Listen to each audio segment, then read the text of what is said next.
खुदावंद यसू मसीह जो कि अपने लोगों से फरमाते हैं कि तुम मेरे गवाह हो, उसी के नाम में आपकी सलामती हो। बहुत सारे शोबाजात ऐसे हैं, प्रोफेशंस ऐसे हैं कि जिसके बारे में लोगों की जो राय है, जिसका तासुर है, वो कोई ऐसा पॉजिटिव नहीं होता है। और यही बात आप शोबिज़ के बारे में यानी कि फिल्म इंडस्ट्री के बारे में कह सकते हैं। अगरचे कि दुनिया में एक बड़ी तादाद उन लोगों की है जो कि फिल्म इंडस्ट्री के लोगों को पसंद करते हैं, उनको फॉलो करते हैं, उनकी नकल करते हैं, लेकिन इसके बावजूद जब इस वाले शोबे की बात की जाए तो जाहिर है इसके बारे में बहुत सारे लोगों के तहफ़्फ़ुज़ात होते हैं, जो कि जैसे कि इसका नाम है शोबिज़, जिसके बारे में सोचा जाता है कि वहाँ पर बहुत आज़ादी है, बहुत कुछ खुल्लम खुला होता है, जिसकी वजह से लोग इसके बारे में कोई पॉजिटिव व्यू नहीं रखते हैं। इस इंडस्ट्री की मैं बात कर रहा हूँ। तो इसलिए अगर ये खबर आए कि कोई अदाकार है और वो साथ मसीही ईमान भी रखता है तो बहुत सारे लोगों के लिए ये हैरत का बायस होता है। अब दुनिया की जो सबसे बड़ी फिल्म इंडस्ट्री समझी जाती है वो हॉलीवुड है, जो कि अमेरिका में मौजूद है। और इसी तरह से जो सबसे बड़ा फिल्मी अवार्ड शो माना जाता है वो ऑस्कर है। तो हॉलीवुड में काम करने वाले अदाकार बहुत ही मशहूर होते हैं, जो कि ये फिल्में दुनिया भर में देखी जाती हैं।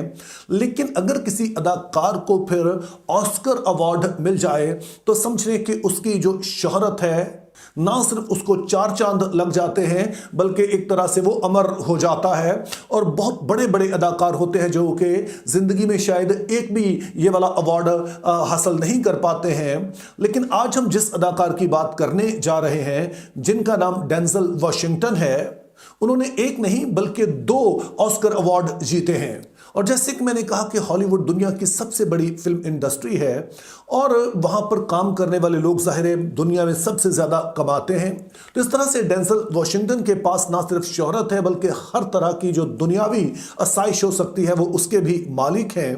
जिसका मतलब यह है कि दुनियावी तौर पर अगर हम कहें तो जो कुछ इंसान को चाहिए होता है, जिसके लिए इंसान सारी ज़िंदगी लगा देता है, वो सभी कुछ उनके पास है। इसीलिए दिसंबर 2024 में जब उन्होंने बाकायदा तौर से बपतिस्मा लिया और उसके बाद उनको चर्च की तरफ से ये लाइसेंस भी दिया गया कि अब वो एक खादम के तौर पर भी खिदमत सर अंजाम दे सकते हैं, तो दुनिया को इस बात पर बड़ी हैरत हुई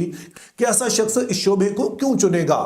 ताहम जो लोग ऐसा कहते हैं वो नहीं जानते हैं कि जो डेंजल वॉशिंगटन का रूहानी सफ़र है वो दिसंबर 2024 से शुरू नहीं हुआ, बल्कि उसके पीछे वो एक लंबी स्टोरी बताते हैं जो आज मैं आपके सामने रखना चाहता हूं। मेरा ईमान है कि जब आप इस पूरी वीडियो को देखेंगे तो एक तरफ तो आप खुदा के फजल को देख पाएंगे, फिर ये भी देख पाएंगे कि किस तरह से बाज़ लोगों का रूहानी सफ़र स्टेप बाय स्टेप आगे बढ़ता है, और फिर ये भी कि खुदा के बुलावे, खुदा की नेमतें किस तरह से ला तब्दील होती हैं। और फिर शायद चंद एक सवालात भी आपके ज़हन में उठे तो इस वीडियो के आखिर में हम उस पर भी बात करेंगे। तो डेंजल वॉशिंगटन का जो रूहानी सफ़र है वो उनके घर से शुरू हुआ। चूँकि वो बताते हैं कि मेरे वालिद जो थे वो एक पास्टर थे, तो इस तरह से उनका कहना है कि एक तरह से मैंने जो आंख है वो चर्च में ही खोली। तो संडे स्कूल से ही मुझे बाइबल की तालीमात का कुछ इल्म था। लेकिन वो बताते हैं कि उनकी ज़िंदगी में एक मुश्किल लम्हा फिर वो आया कि जब उनके वालिद और उनकी वालदा में तलाक हो गई और वो अपनी वालदा के साथ एक अलग घर में रहने लगे, जिसके बारे में फिर वो बताते हैं कि मेरी तालीम और दीगर मेरी ज़िंदगी के जो पहलू हैं उन पर काफ़ी असर पड़ा। और वो बताते हैं कि चूँकि उनकी वालदा भी बड़ी बाकायदगी से चर्च जाती थी तो उनके हल्का अहबाब में बहुत सारे इसी तरह के ईमानदार मसीही शामिल थे। और वो बताते हैं कि मेरी वालदा जो थी वो एक सैलून चलाती थी, ब्यूटी सैलून चलाती थी, तो वहाँ पर लोग आते रहते थे। तो एक दिन वो कहते हैं कि मैं अपनी वालदा के पास जब सैलून में गया तो वहाँ पर एक खातून थी जो बाल कटवा रही थी, तो मैं पीछे बैठा था तो वो शीशे में मेरी तरफ देखती जा रही थी। तो कहते इस बात से मैं काफ़ी कन्फ्यूज़ हुआ और कुछ देर बाद उन्होंने मेरी वालदा से कहा कि मुझे एक पेन और जो नोटबुक है वो ला के दो। और फिर वो बताते हैं कि उस खातून ने उस वाली नोटबुक में एक बात लिखी और वो ये थी कि ये लड़का जो है इसको खुदा लाखों लोगों को कलाम सुनाने के लिए इस्तेमाल करेगा। और वो बताते हैं कि चूंकि मैं उस वक्त नौजवान था, मैंने वो बात सुनी और मेरे लिए जैसे और बहुत सारी बातें जो मैं चर्च में पहले भी सुन चुका था उन्हीं की तरह की ये एक बात थी। अगरचे कि ये बात मेरे जहन में रह गई लेकिन मैंने बहुत ज़्यादा इस पर गौर नहीं किया। जबकि मैं फिल्म इंडस्ट्री में आ चुका था तो मेरे एक दोस्त ने मुझसे कहा कि आओ हम चर्च चलते हैं, और वो मुझे एक चर्च में लेकर चला गया। और वहाँ पर जब दुआ हो रही थी उन सभी सभी लोगों के लिए जब लोगों ने कलाम सुना, ऑल्टर कॉल दी गई, तो कहते हैं कि मुझे एक अजीब तरह का तजर्बा ये हुआ कि जैसे किसी चीज़ ने मुझे लिया है और मुझे ऊपर उठा रही है, और ये बड़ा ही एक अलग किस्म का तजर्बा था जो मैंने पहले नहीं किया था।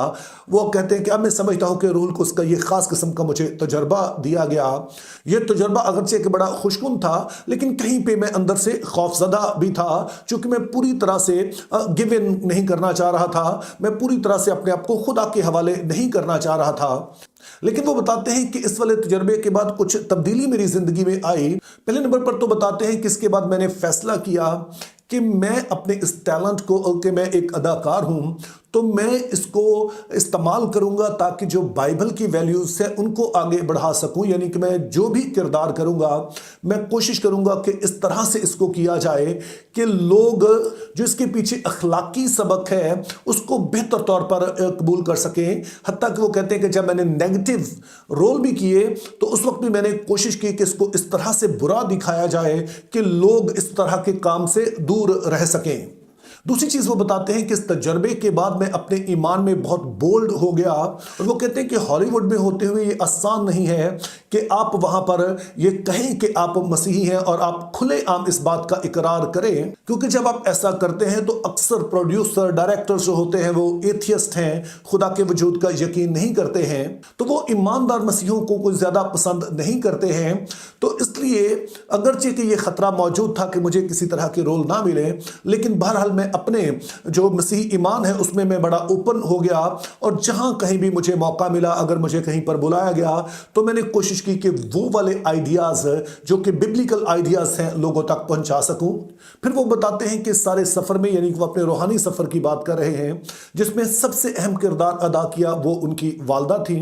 और इसी हवाले से वो अपना एक तजर्बा बताते हैं कि जब मैं मशहूर होने लगा, बहुत सारे लोग मुझे जानने लगे, दुनिया भर में मेरी पहचान बन गई, तो एक दिन जब मैं घर आया तो मेरी वालदा घर की सफाई कर रही थी। तो मैंने उनसे कहा कि माँ, क्या तूने कभी सोचा था कि तेरा बेटा इतना बड़ा? और वो कहते हैं कि भी मेरी बात यहीं तक पहुंची थी, तो मेरी माँ ने मेरे अल्फाज को वहीं पर रोक दिया, मुझे वहीं पर टोक दिया, और उन्होंने कहा कि वाशिंगटन, क्या तुझे याद है कि तेरे बचपन से अब तक कितने लोग तेरे लिए दुआ कर रहे हैं? और इसके बाद वो बताते हैं कि मेरी माँ ने वो कपड़ा जिससे वो सफाई कर रही थी मेरे हाथ में दिया, और उन्होंने कहा कि जाकर तुम खिड़कियां साफ करो।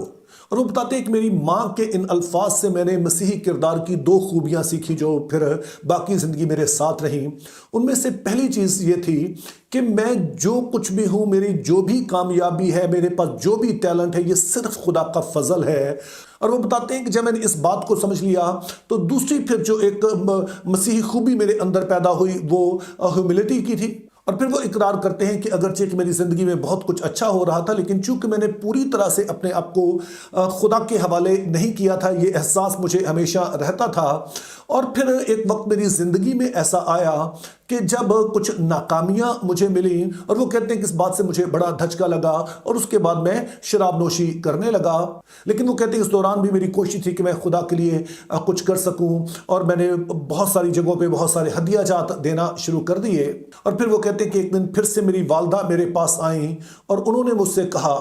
कि अगरचे कि तुम बहुत सारे अच्छे काम कर रहे हो, लेकिन तुम उसको ठीक नज़रिए से नहीं कर रहे हो। कहते हैं ये मेरी वालदा की एक और बात थी जिसने मुझे अंदर से बड़े गहरे तौर से झंझोड़ा। और वो कहते हैं कि उसके बाद मैंने शराब नोशी भी तरक कर दी, और फिर मैंने फैसला किया कि मैं अपनी ज़िंदगी पूरी तरह से खुदा को दूंगा, ताकि वो मेरी ज़िंदगी से जलाल पाए। मैं जो भी करता हूँ किसी भी तरह से उसका जलाल मेरी ज़िंदगी से ज़ाहिर हो। और जब उन्होंने ऐसा किया तो ये 2014 की बात है। और उसके बाद वो बताते हैं कि बाकायदगी से बाइबल स्टडी करना, बाकायदगी से दुआ करना, ये जारी रहा। और फिर अल्टीमेटली इस सभी कुछ का नतीजा वो कहते हैं कि दिसंबर 2024 में निकला